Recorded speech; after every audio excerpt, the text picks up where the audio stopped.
always great catching up with my next guest, Curtis Blaydes, who came off a big win over Rizvan Kuniev, UFC Azerbaijan back on June 21st. And he just got back from some traveling as well. Curtis, how you doing, man?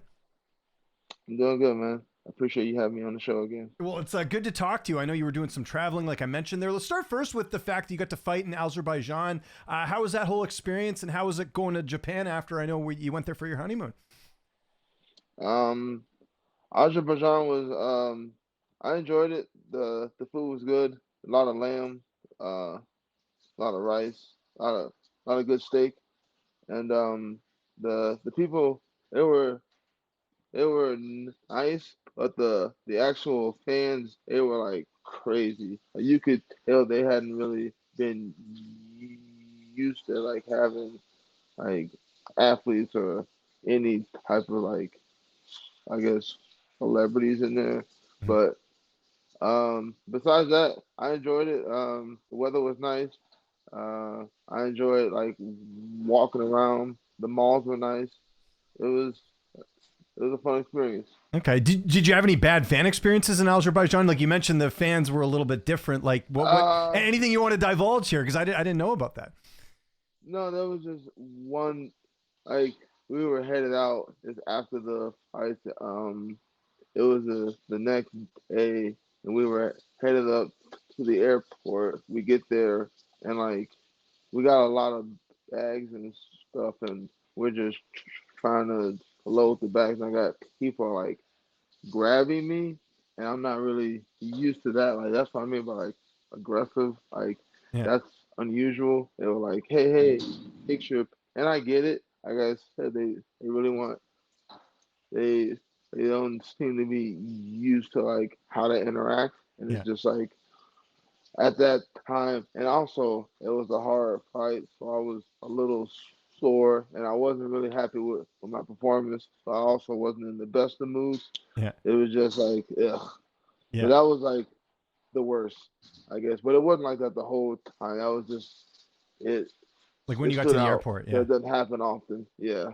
Okay. Yeah. So okay. So they weren't like hating on you. They were just like really wanting to No, get like no, a no, photo. no. Yeah. Yeah. Yeah, yeah, yeah. Yeah. I know It what you was mean. the They got a little opposite. It was the overzealous about being a opposite. fan of yours, I Yeah. guess would be the best way to put it. Right. So, okay. Yeah. Yeah. Understandable for sure. And you touched on it there. I know not the performance you wanted against Rizvan Kuniev. Now, I wanted to get something out of you because I was hearing, sort of people close to your team and everything. I heard you might have been dealing with like a knee injury. What happened before the fight? Because it looked like you weren't 100%. Yeah. I didn't want to like everyone always enters fights where they aren't at like 100%. But for me, this was a little unique because like I was at like 60% because Mhm.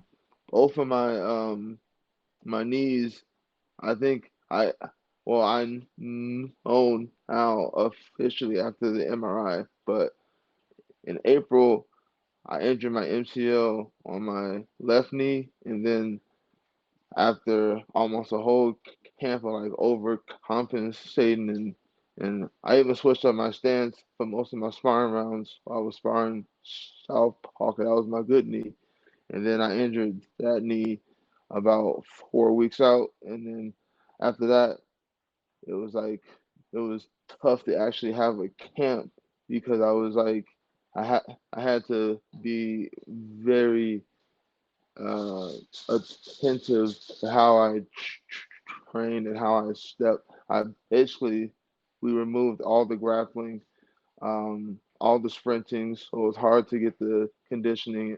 It wasn't really much of a camp after 4 weeks out after I injured my right knee also, Mhm. and then after the fight, before we went to Japan, I went and got an MRI on my left knee.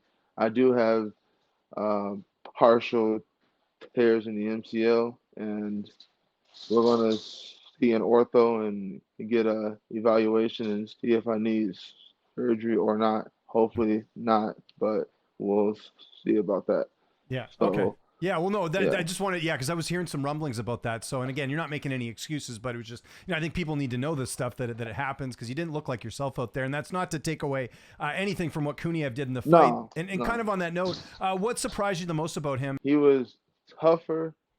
Um, like in the grappling exchanges, but also I didn't have I didn't have any explosion. I feel like there were 3 or 4 exchanges within the grappling along the cage where I normally I would have been able to get a suplex, like a lift and return.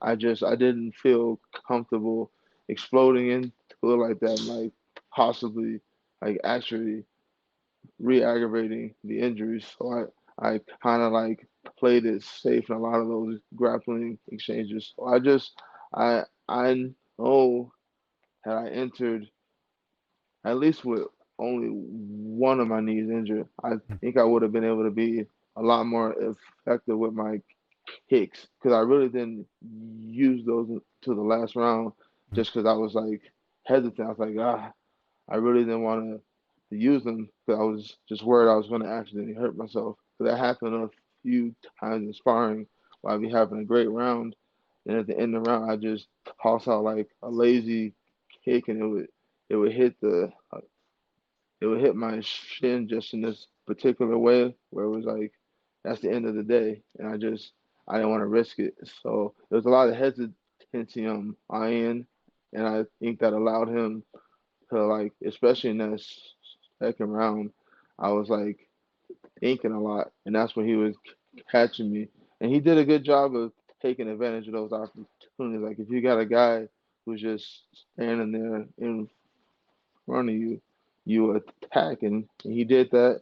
But yeah, I wish I hadn't as had been as injured as I was, because I know I would have been able to put on a much better performance. How worried were you when it went to the scorecards? Because I know he's from Dagestan, but obviously this is in Azerbaijan. You know, you figured maybe they'd be more with the Russian guy, but were you concerned at all when it went to the scorecards? No, because I knew for sure I won the first round. I knew for sure I lost the second round, but that third round, I thought adding the kicks, and then I was the one pushing him up against the cage, and I landed. I think I landed the heavier shots also in that round. If you do it round by round, I won 1 and 3. So I was pretty confident. I I was a little surprised it was a split, but then again, he did do a lot of damage in that second round, so can't can't blame the judges. Actually, I can only praise the judges for making what I think is the right decision. Were you ever close to pulling out of this fight? You mentioned the knee injuries, having to train around it. Was there ever a talk with your team being like, maybe we got to pull out? Because I guess the part that kind of sucked about this fight as well, it had been rebooked twice, right? Like he pulled out the Yeah, first time for Seattle. Second fight, I know yeah, you had that illness. So I'm sure there was some pressure too. It's like, we got to do this or UFC is going to be yeah, upset. yeah. No, we knew there was no thought about like when I injured the first one, I was like, okay, whatever. Mhm. At least I can switch stance. And when I injured the other one, I was like, well, we're only a month out, so it is what it is. We're Mhm. just gonna have to be the smarter fighter and do what we have to do to win. So Yeah. yeah, we did not entertain the idea of pulling out. We knew that wasn't an option. So I guess right now you're waiting to hear back from the doctors to figure out like what's going on with the knees, and then you'll kind of decide when you can fight again. Is that sort of the idea right now? Yeah, yeah, Okay. And any sort of ballpark idea? Like, are you hoping to? I'm assuming you want to fight again before the year's out, if yeah, all is good, right? yeah. I would like I would like to hear. Okay, you can get back to sparring in September or maybe even October. That way I can get a fight in by December, hopefully. I believe you have like one fight left in your contract, if I'm not mistaken. Like that's got to get figured out too. I'm sure before your next one, right? Um, w- I don't know. I'm leaving that up to my management. I'm all right with fighting it out, but also obviously I would prefer just a renegotiating right now. But I also understand I'm coming off a split, Mhm. so I'm not giving my manager the most ammo. So that's why I'm all right with having to go out there and perform once more before renegotiating. Yeah, that makes sense. Let me ask you this. I don't know if you've ever dealt with this or your management has or whatever, not with you specifically, but like, does the UFC take into considerations like if fighters are injured for a performance? Do they ever weigh that, or are they just like, it doesn't matter, you got the split decision? Like, is that something you've ever noticed with other fighters that like, at least they have a little bit of empathy? Like, okay, he'll perform better in the next one. He was dealing with the knee thing and the fight got rebooked twice. I don't know. Guess we'll find I out. haven't really, yeah, I haven't really paid attention just because I've never been in this situation. Mhm. Like I said, we always enter a little banged up, but Mhm. this was the most banged up, and it was just a real adjustment. Yeah, no, it makes sense. No, like as an example, like I remember people were upset with Corey Sandhagen's win over Rob Font, Corey, a teammate of yours. Corey hurt his hand early in the fight, right? So it made Yeah, sense that he wouldn't be able to finish or look good in that one. Like I'm wondering, like it didn't seem like he got punished for that, but you never know, yeah. right? It's just how the UFC is. So yeah, just something to think about. And then I guess as far as like a next opponent, you have to kind of just wait and see how things look come, whenever you're able to get back, right? Or is there an opponent in mind that you would like to fight next? I mean, I would like to fight Volkov. I know Okay. he's ranked above me, Mhm. and I do have a win over him, but that also depends on if he's willing to wait. So, that, again, that comes down to like waiting on the evaluation and going from there.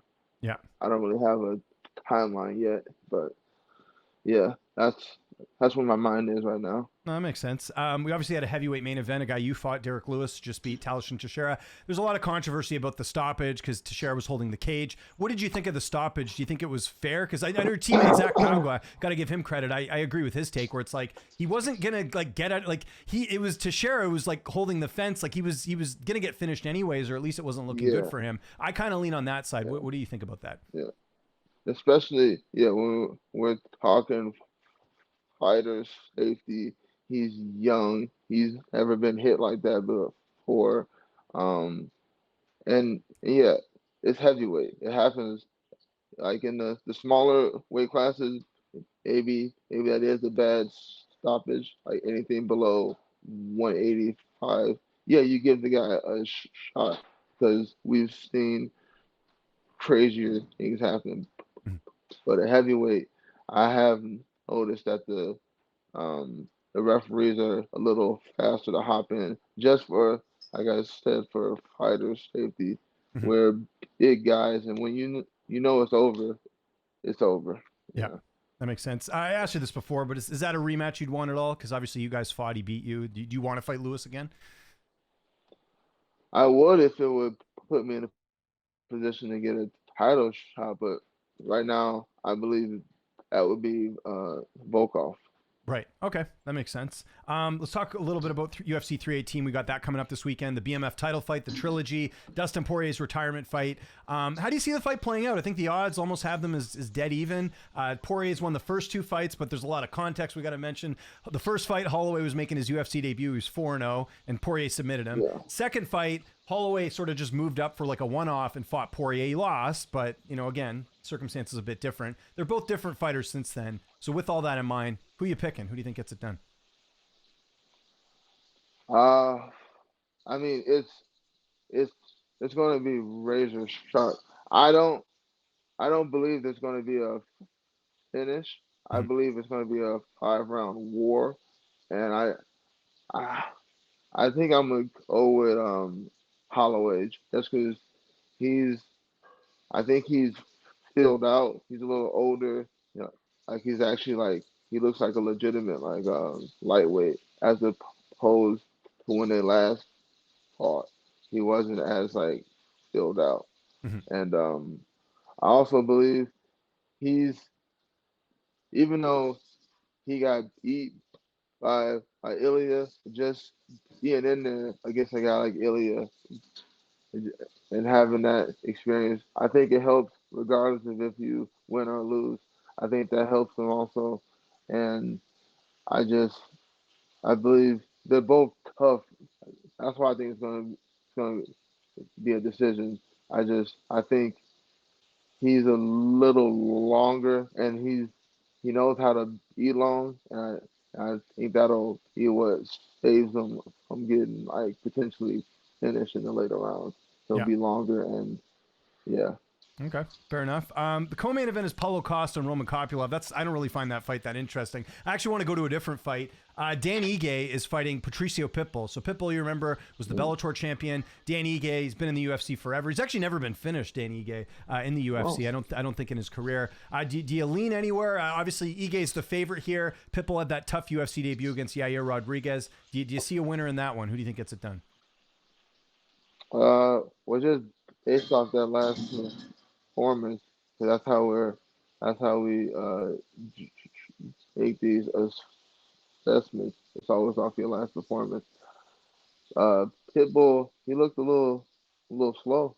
He Mhm. looked kind of old, and I don't know if that was because Yair has that type of movement that makes you want to freeze and like snipe.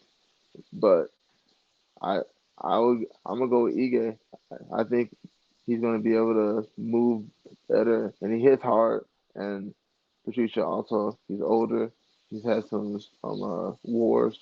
I think that'll also play a factor as well. I think it'll go to Ige. It looks like Tom Aspinall is going to fight Ciryl Gane next. You fought Aspinall. I know you're hoping to fight Gane at some point, but just if that fight does get made, who do you see winning that? Because obviously, like Gane, it's a fresh matchup for Aspinall, right? Yeah, I get it. Like I said, like I've always understood how the UFC like markets these fights, especially title fights.